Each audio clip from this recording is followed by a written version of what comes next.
केज तालुक्यातील युसूफ वडगाव पोलीस ठाण्याच्या हद्दीत माणुसकीला काळीमा फासणारी एक अत्यंत संतापजनक घटना समोर आली आहे.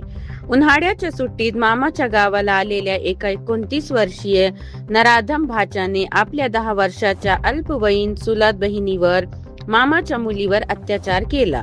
ही धक्कादायक घटना उघडकीस येताच परिसरात तीव्र संताप व्यक्त होत असून पोलिसांनी तत्परता दाखवत आरोपीला इटकून येथून बेड्या ठोकल्या आहेत. या नराधमावर पॉक्सो अंतर्गत गुन्हा दाखल करण्यात आला असून पोलीस पुढील तपास करत आहे. सविस्तर वृत्त असे की पीडित मुलीचे आई वडील रात्रीच्या वेळी शेतात पिकाला पाणी देण्यासाठी गेले होते.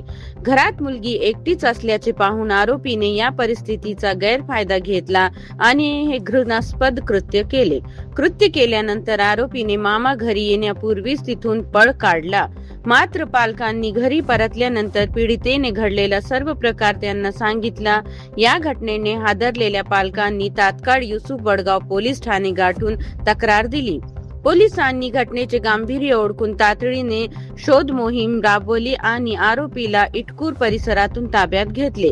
विशेष म्हणजे युसूफ वडगाव पोलीस ठाण्याच्या हद्दीत गेल्या 3 दिवसातील ही तिसरी मोठी गुन्हेगारी घटना आहे.